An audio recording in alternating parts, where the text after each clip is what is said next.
हाँ ladies and gentleman, very good morning. तो मैं आशा करता हूँ कि आप लोग अच्छे होंगे और आप लोगों की प्रिपरेशन भी आप लोगों की अच्छी चल रही होंगी। तो दोस्तों, आज तारीख है 5 अक्टूबर 2024 दोस्तों।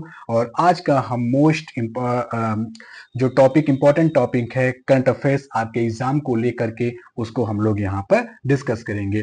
कल का अगर आपने वीडियो नहीं देखा है, कल आपने बहुत अच्छा प्यार दिया, सपोर्ट दिया है उस लेक्चर पे दोस्तों। तो ऐसे ही आप सपोर्ट, प्यार और अपना जो भी है वो इस चैनल को अगर आप दोगे तो आपके लिए मैं ऐसे ऐसे टॉपिक लेकर आऊंगा। जैसे जितना आप पैसा खर्च करके आप पढ़ते हो, मैं आपको सारी चीजें यहाँ पर फ्री ऑफ कॉस्ट यहाँ पर कराऊंगा दोस्तों, ठीक है। तो ये कोर्स के जो टारगेट ऑडियंस होंगे, यानी कि जो बच्चे या बच्चियां जो होंगी, वो ऑल वन डे एग्जाम, आप जो भी एग्जाम दे रहे हो, चाहे वो एसएससी एमटीएस हो, चाहे वो इलाहाबाद हाई कोर्ट हो, या फिर अदर्स कोई वनडे एग्जाम है, वहां पर ये आपका पूरा का पूरा आपको क्या करेगा, बहुत ही हेल्प करेगा दोस्तों, ठीक है। तो बढ़ते हैं आगे। तो आज की जो पहली न्यूज हमें यहाँ पर देखने को मिलती है वो है भारत और इजराइल को लेकर के दोस्तों। तो यहाँ पर भारत और इजराइल में एक यहाँ पर समझौता हुआ है, साझेदारी हुई है। तो उसी से रिलेटेड यहाँ पर हम टॉपिक डिस्कस करने वाले हैं। तो भारत इलेक्ट्रॉनिक्स और इजराइल एरोस्पेस ने MRSAM समर्थन के लिए यहां पर साझेदारी की है दोस्तों, ठीक है। तो ये पढ़ते हैं कि इसमें क्या दिया गया है या फिर क्या साझेदारी की गई है, उसको पढ़ते हैं। तो भारत इलेक्ट्रॉनिक्स लिमिटेड, जिसे आप लोग BEL, दोस्तों ये वनडे एग्जाम में यहां पर फुल फॉर्म भी पूछ लेता है कहेंगे, तो BEL का फुल फॉर्म क्या है, भारत इलेक्ट्रॉनिक्स लिमिटेड। और इजराइल एरोस्पेस इंडस्ट्री जो है IAI, ये नाम भी आपको ध्यान में रखना है। आपके वनडे एग्जाम में पूछ लेगा कि IAI क्या है, या फिर फुल फॉर्म पूछ लेगा, तो आपको ये याद रखना है कि इजराइल एरोस्पेस इंडस्ट्रीज IAI ने भारत की मध्यम दूरी की सतह से हवा में मार करने वाली मिसाइल जो है MRSAM, जिसे आप लोग MRSM भी कह सकते हो, प्रणालियों का समर्थन करने के लिए दिल्ली में BEL IAI arrow system private limited की शुरुआत की है दोस्तों, ठीक है। तो इतना थोड़ा सा आपको ध्यान में रखना पड़ेगा कि भारत और इजराइल को एरोस्पेस से रिलेटेड यहां पर क्या हुआ है, समझौता हुआ है, साझेदारी की गई है दोस्तों। अब ये मिसाइल ये वर्क किस तरह करती है दोस्तों, तो ये जो मिसाइल है ये सतह से हवा में मार करती है दोस्तों, ठीक है। यानी कि पृथ्वी से हवा में ये मार करने वाली मिसाइल है। तो ये एक वायु और मिसाइल रक्षा प्रणाली है दोस्तों, जो विभिन्न प्रकार के हवाई खतरों में से हमारी सुरक्षा करती हैं। इसमें उत्पन्न चरणबद्ध ऐसे रडार इसमें इसमें इंक्लूड किए गए हैं, कमांड सिस्टम ऐसे दिए गए हैं, कंट्रोल सेंटर है, और मोबाइल लॉन्चर और क्या है, इंटरसेप्टर शामिल है दोस्तों। ये सारी चीजें इसमें यहाँ पर दी गई हैं। तो ये थी पहली न्यूज, भारत इलेक्ट्रॉनिक्स और इजराइल एरोस्पेस के बीच में जो समझौता हुआ है उससे संबंधित दोस्तों, ठीक है। तो अब यहाँ पर खत्म नहीं हो जाता है। जब मैंने इस कोर्स को शुरू किया था, मैंने आपको बताया था कि ये कोर्स केवल आपको न्यूज बताना नहीं है, न्यूज के साथ साथ आपका जो बेसिक एरिया है वो भी क्लियर करना है, क्योंकि एग्जाम में न्यूज नहीं पूछी जाती है, न्यूज तो पूछ लेंगे लेकिन ज्यादातर बेसिक पूछा जाता है, ठीक है। तो थोड़ा सा हम यहाँ पर देखेंगे कि भारत और इजराइल का संबंध कैसा रहा है दोस्तों, ठीक है। ये हमारा इजराइल है और ये हमारा प्यारा सा भारत है दोस्तों, ठीक है। तो भारत और इजराइल के संबंध को हम लोग थोड़ा सा देख लेते हैं। भारत ने वर्ष 1950 में इजराइल को आधिकारिक रूप से मान्यता दी थी, लेकिन दोनों देशों के बीच पूर्ण राजनयिक जो संबंध है 29 जनवरी 1992 को स्थापित हुई।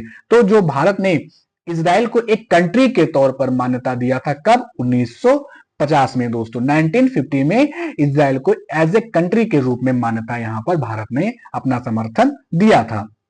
दिसंबर 2020 तक भारत जो है वो यूएन के 164 सदस्य देशों में से एक था, उसके इजराइल के साथ राजनयिक संबंध थे दोस्तों, ठीक है।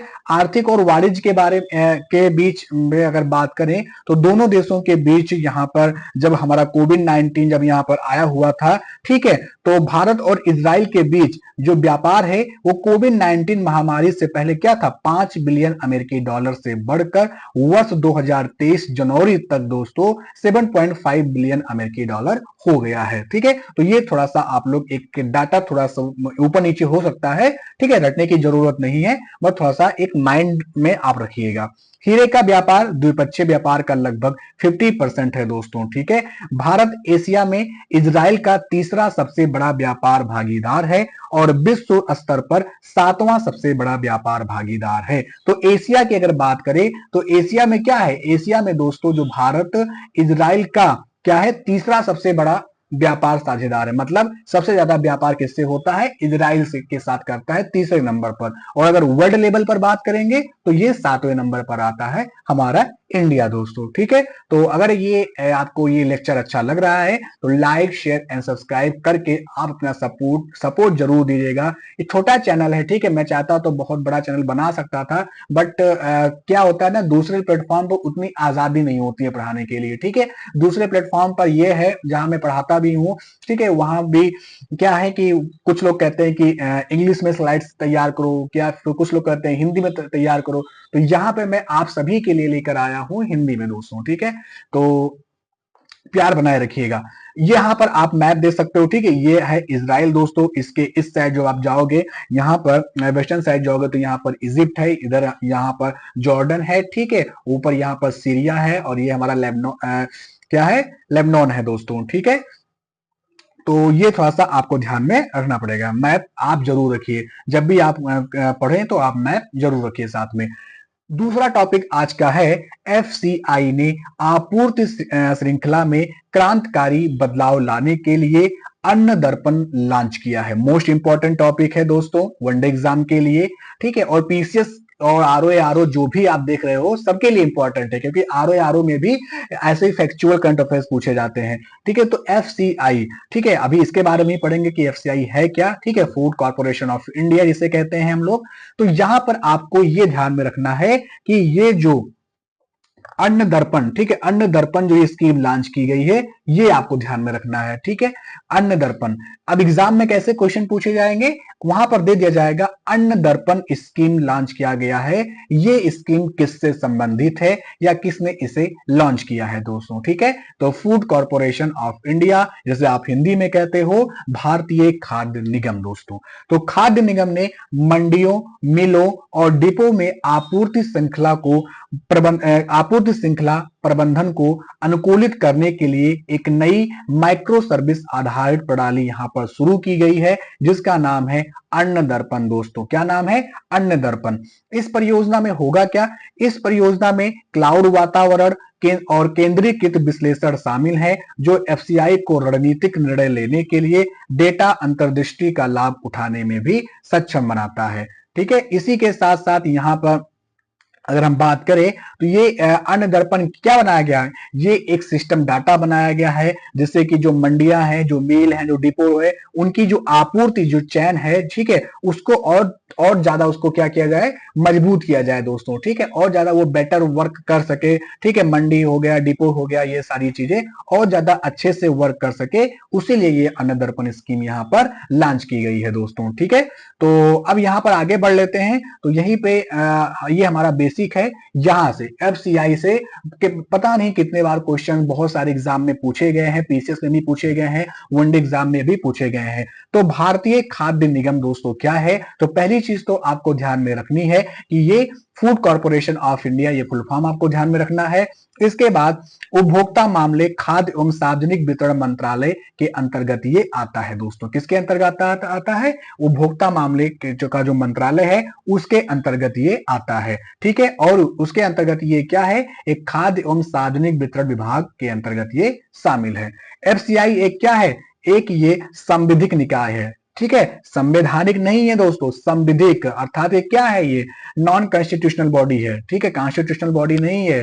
ठीक है, तो ये आपको ध्यान में रखना है, ये एक संविधिक बॉडी है दोस्तों, जिसे भारतीय खाद्य निगम अधिनियम 1964 के तहत यहाँ पर 1965 में स्थापित किया गया। तो अगर आपसे कोई पूछे कि एफसीआई की स्थापना कब हुई, तो 1965 में हुई। किसके तहत हुई? तो भारतीय खाद्य निगम अधिनियम 1964 का जो एक्ट है उसके तहत इसे किया गया है। देश में इसका उद्देश्य क्या है? ठीक है, मतलब कि देश में भीषण अन्न संकट, विशेष रूप से गेहूं के अभाव के चलते इस बॉडी की स्थापना उस समय की गई थी। ठीक है, तो ये थोड़ा सा आपको ध्यान में रखना है। इसका मुख्य कार्य क्या होता है? तो खाद्यान्न एवं अन्य खाद्य पदार्थों की खरीद, भंडारण, परिवहन, वितरण और बिक्री करना, ये सब इनके काम है। ठीक है, तो ये आपको ध्यान में रखना पड़ेगा। आगे चलते हैं। नेक्स्ट हमारा जो थर्ड टॉपिक है आज का, वो है नेशनल वाइल्ड लाइफ वीक। दोस्तों बहुत ही इंपॉर्टेंट टॉपिक है एनवायरमेंट के पर्पज से। तो मैसूर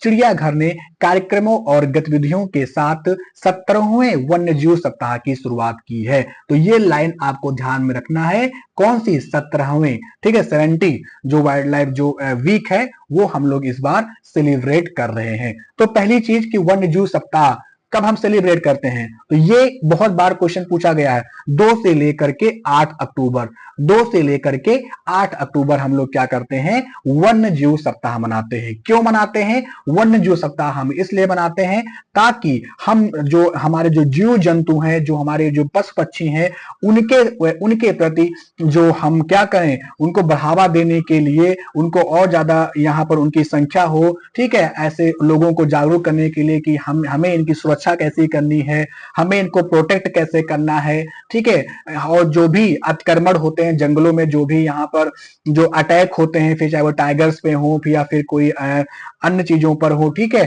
तो उनको कैसे रोका जा सके, इन सारे मुद्दों को मतलब कि प्रकाशित करने के लिए, उन पर ध्यान देने के लिए, और वाइल्ड लाइफ को और ज्यादा कैसे हम लोग बढ़िया बना सकते हैं, अच्छा बना सकते हैं, उनको प्रमोट कर सकते हैं, इसलिए हम लोग वन्य जीव सप्ताह मनाते हैं दोस्तों। ठीक है, तो ये इस बार हम कौन सा मना रहे हैं? 17वां वन्य जीव सप्ताह की हम लोग यहाँ पर मना रहे हैं दोस्तों। ठीक है, तो ये थोड़ा सा यहाँ पर आपको ध्यान में रखना पड़ेगा। ठीक है, 2 से 8 अक्टूबर ये आपको ध्यान में रखना है। नेक्स्ट टॉपिक है दोस्तों हमारा आईआर से संबंधित, फिर से आ गया एक टॉपिक और।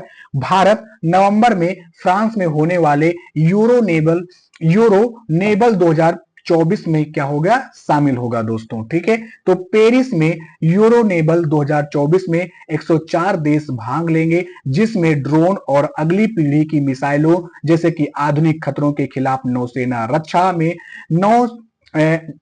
नवाचार पर ध्यान केंद्रित किया जाएगा। तो ये यूरो नेबल क्या है दोस्तों? अगर आपके पेपर में आ जाए कि यूरो नेबल आखिर है क्या, तो ये क्या है? ये एक 104 देश इसमें पहली बात तो भाग ले रहे हैं, जिसमें हमारा इंडिया भी पार्टिसिपेट कर रहा है। और इसमें क्या किया जाएगा? इसमें ड्रोन, और जैसे ड्रोन हो गए, और मिसाइलें हो गई, ठीक है, और जैसे आधुनिक हथियार हो गए, ठीक है, और साथ ही साथ नौसेना को कैसे हम लोग और ज्यादा मजबूत कर सकते हैं, उसके लिए ये यूरो नेबल 2024 की समिट यहाँ पर हो रही है। कहां पर? फ्रांस में दोस्तों, फ्रांस के पेरिस में। और यह भविष्य की नौसेना बलों के लिए अनुकूल और लचीला और अस्थायी समाधानों का प्रदर्शन करेगा दोस्तों। तो ये यूरो नेबल जो है, ये बेसिकली किसके लिए यहाँ पर हो रहा है? ये हमारी जो नौसेना है, जो नेवी है, उनको कैसे मजबूत किया जा सके, उसके लिए ये समिट हो रही है। ठीक है, तो जिसमें भारत हमारा पार्टिसिपेट कर रहा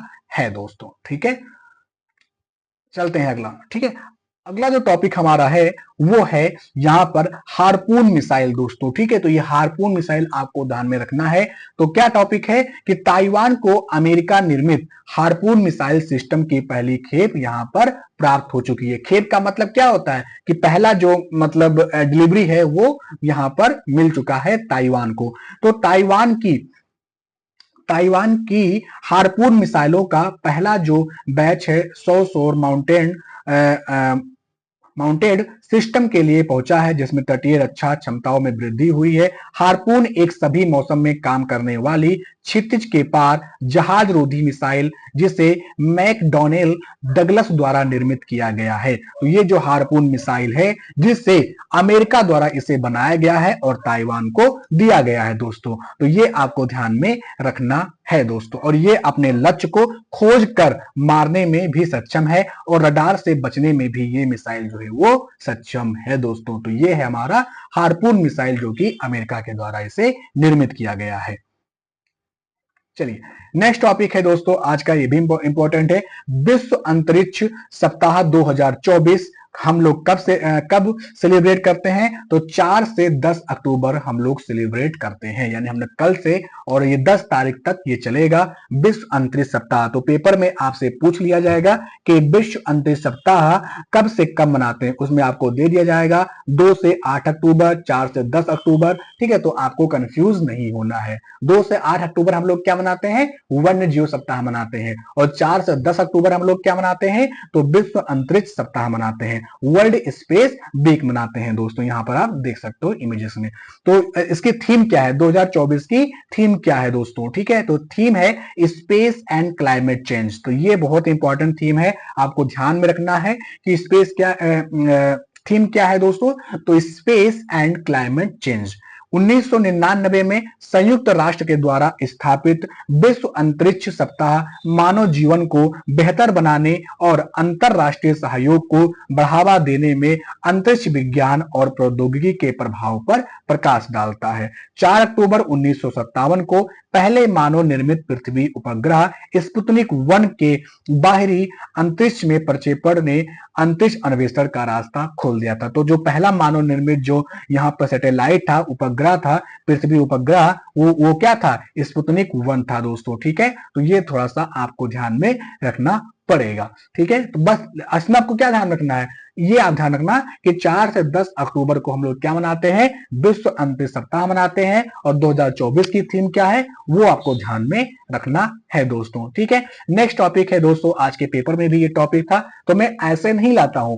आज का जो मैं पहले हिंदी का न्यूज़पेपर देखता हूं, इंग्लिश का न्यूज़पेपर देखता हूं, उसमें से जितनी भी इंपॉर्टेंट न्यूज होती है वन एग्जाम को लेकर के, वो मैं यहाँ पर आप लोगों के समक्ष लेकर आता हूं। तो उसमें से ही एक ही इंपॉर्टेंट न्यूज है दोस्तों। ठीक है, तो टॉपिक है कि एससीओ समिट जो होने वाली है कहां पर? पाकिस्तान में होगी दोस्तों। ठीक है, तो एससीओ समिट पाकिस्तान के दौरे पर जाएंगे हमारे विदेश मंत्री श्री एस जयशंकर जी, और एससीओ की बैठक में होंगे शामिल दोस्तों। ठीक है, तो यहां पर तो देख लेते हैं। तो भारत और पाकिस्तान के बीच काफी लंबे समय से रिश्ते खत्म हैं और तनातनी का जो सिलसिला है वो जारी है। और इसी बीच एक बड़ी खबर सामने आई कि एससीओ समिट जो पाकिस्तान में होने वाली है वहां पर एस जयशंकर जो है वो जाएंगे दोस्तों। ठीक है, तो और ये समिट कब होगी? तो ये 15 से 16 अक्टूबर को इस्लामाबाद में एससीओ की समिट होगी। तो ये आपको ध्यान में रखना पड़ेगा, 15-16 अक्टूबर को इस्लामाबाद में होगी।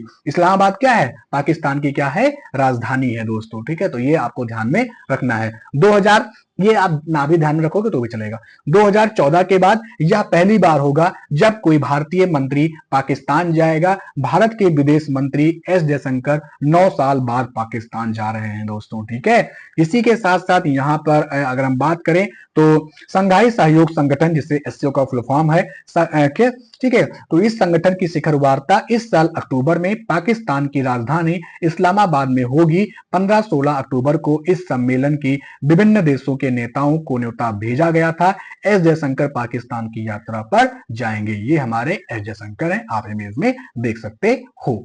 तो अब यहाँ पर जिम्मेदारी ऐसे ही खत्म नहीं हो जाती है, यहाँ पर हमारी जिम्मेदारी हो जाती है एससीओ के बारे में जानना। ठीक है, यहां से बहुत बार यूपीएससी तक के एग्जाम में या पीसीएस के एग्जाम में भी एससीओ से रिलेटेड क्वेश्चन पूछे गए हैं, तो वही मैं टॉपिक आपको यहाँ पर डिस्कस करा रहा हूं। तो पहली चीज तो एससीओ का फुल फॉर्म क्या होता है, कोई आपसे पूछे तो संघाई कोऑपरेशन ऑर्गेनाइजेशन। क्या है? संघाई, दोस्तों देखिए यहां पर लिखा हुआ है संघाई कोऑपरेशन ऑर्गेनाइजेशन दोस्तों। ठीक है, और हिंदी में संघाई सहयोग संगठन। तो ये एक अस्थाई अंतर सरकारी, मतलब कि अंतर सरकारी का मतलब क्या है? इंटर गवर्नमेंटल है दोस्तों। ठीक है, तो अंतर सरकारी अंतरराष्ट्रीय संगठन है, और यह एक राजनीतिक, आर्थिक और सैन्य संगठन है जिसका लक्ष्य क्या है?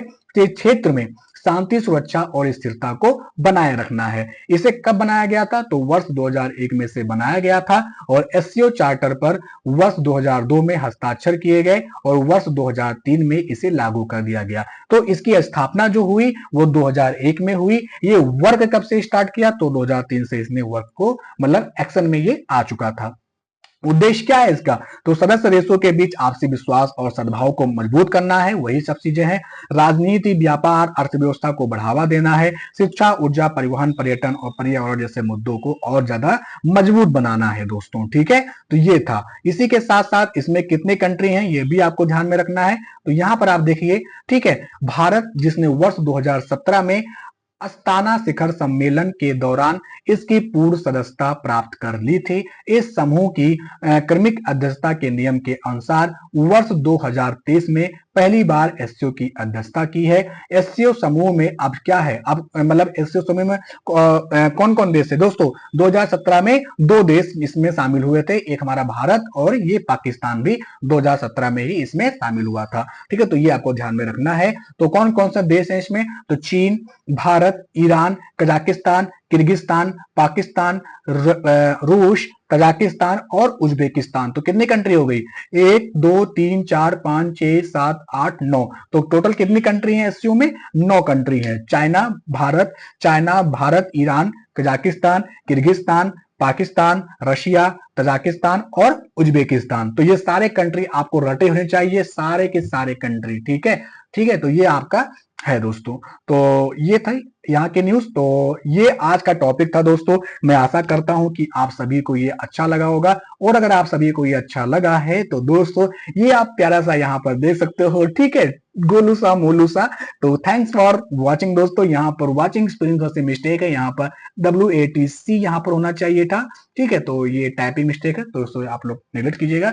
लाइक जरूर कीजिएगा दोस्तों, और अपने दोस्तों में, फ्रेंडों में आपसे शेयर जरूर कीजिएगा। और सबसे इंपॉर्टेंट चीज दोस्तों जो है वो आपका प्यार, और वो प्यार और सपोर्ट कैसे मिलेगा? जब आप चैनल को सब्सक्राइब करोगे दोस्तों। ठीक है, तो ये मुझे आपकी जरूरत है, ठीक है, मुझे आप सबकी जरूरत है। तो अगर आपको ये टॉपिक अच्छा लगा तो लाइक, शेयर, सब्सक्राइब करना बिल्कुल मत भूलिएगा। मिलते हैं नेक्स्ट टॉपिक के साथ, तब तक के लिए आप बने रहिए और देखते रहिए। Bye bye, see you and thank you.